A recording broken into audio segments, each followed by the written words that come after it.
Kembali lagi bersama saya di Speak After Lunch dan kami akan melanjutkan perbincangan mengenai keberhasilan dari pemerintah Kabupaten Banyuasin dalam membangun masyarakat dan juga wilayahnya. Bapak tadi menarik sekali bahwa di segmen sebelumnya Bapak sempat menyebutkan bahwa ada banyak sekali ya pencapaian-pencapaian yang sudah dilakukan dari pemerintah Kabupaten Banyuasin baik dari infrastruktur. Nah, ini yang menarik tadi Bapak sempat menyebutkan bahwa geografis alam dari Banyuasin 40% daratan, 60% perairan. Betul. Nah, ini sektor-sektor apa saja Pak yang mungkin bisa menjadi unggulan Pak? Ya, di samping kita menomorsatukan infrastruktur pembangunan di Kabupaten Banyuasin, namun ada sumber daya alam yang luar biasa di Banyuasin, terutama kaitan dengan pertanian. Oke. Karena kita pertanian di Banyuasin nomor 1 di wilayah Sumatera, di Pulau Jawa, dan juga nomor 4 secara nasional. Dan di samping padi juga kita punya potensi yang lain seperti perikanan. Kita nomor 1 juga di Sumatera Selatan perikanan kita.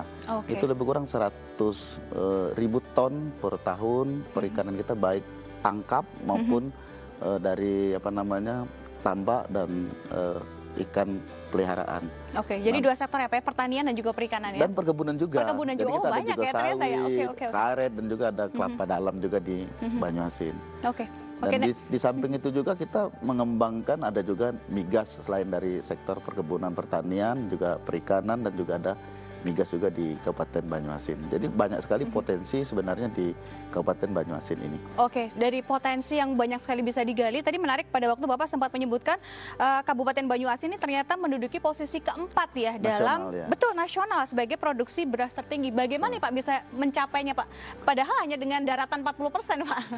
Nah, Banyuasin itu sebenarnya alhamdulillah dianugerahi oleh Allah Subhanahu wa taala suatu potensi daerah yang sangat subur.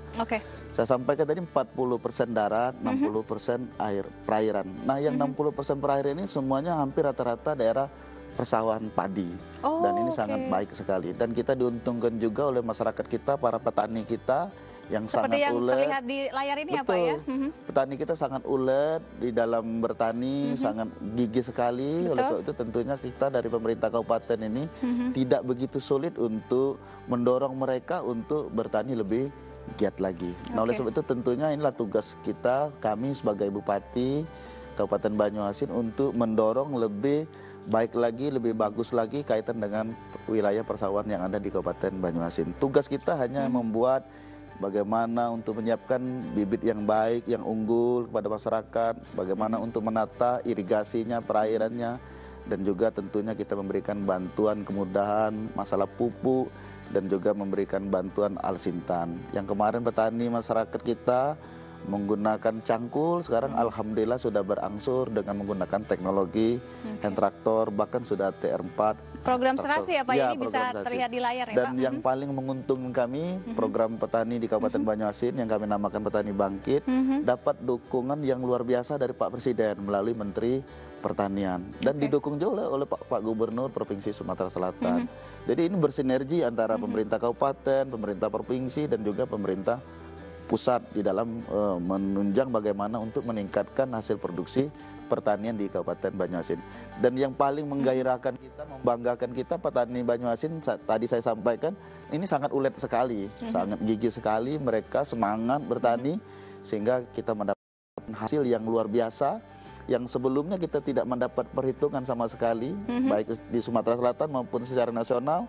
Sekarang kita sudah bangkit, bisa nomor 1 di Sumatera dan nomor 4 secara nasional ya? Dan kita terus terang tidak begitu puas begitu saja Mbak Dewi. Kita achievementnya mau dinaikin lagi ya Pak ya? Kita harus, makanya target kita dengan Pak Gubernur dan Pak Menteri, kita baru sudah ketemu dengan Pak Dirjen juga, minta bantu dukung kami Kabupaten Banyuasin bisa mencapai 3, 2, bahkan kami punya target bisa nomor 1 secara nasional. Karena potensi sangat luar biasa. Luar biasa ya Pak ya, karena memang kondisi alamnya juga mendukung. Ada 2 hal yang tadi menarik Bapak sempat sebutkan. Yang pertama adalah sinergi, yang kedua juga terkait mengenai bibit nih Pak.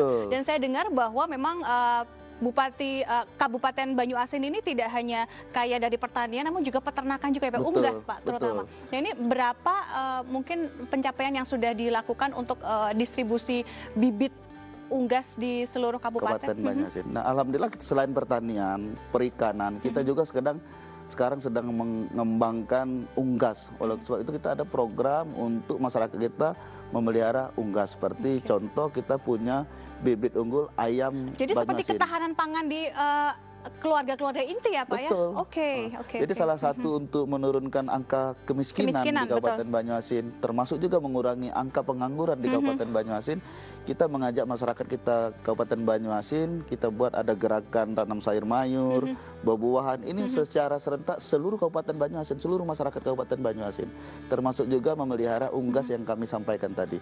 Setiap masyarakat Kabupaten Banyuasin akan membeli unggas. Ini mindset pertama, multiplier efeknya juga pasti terasa ya Pak ya? kebutuhan makan pangan mereka sendiri dulu untuk awal.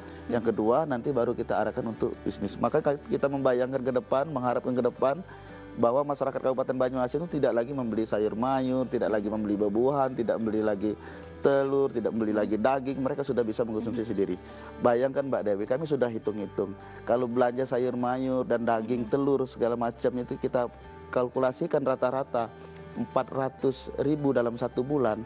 Kalau kita kalikan 247.000 kakak yang ada di Kabupaten Banyuasin, sudah berapa triliun kita bisa menghemat uang rakyat di Kabupaten Banyuasin. Kalau kami hitung-hitung lebih kurang 1,4 triliun 1 tahun bisa menghemat uang rakyat sehingga tidak belanja lagi ke pasar dalam hal sayur mayur dan daging. Dan yang tidak kalah penting adalah mindset untuk memiliki ketahanan pangan sendiri dalam keluarga inti. Oke, nanti perbincangan akan kita lanjutkan kembali. Dan pemirsa jangan kemana-mana, Speak After Lunch masih akan kembali.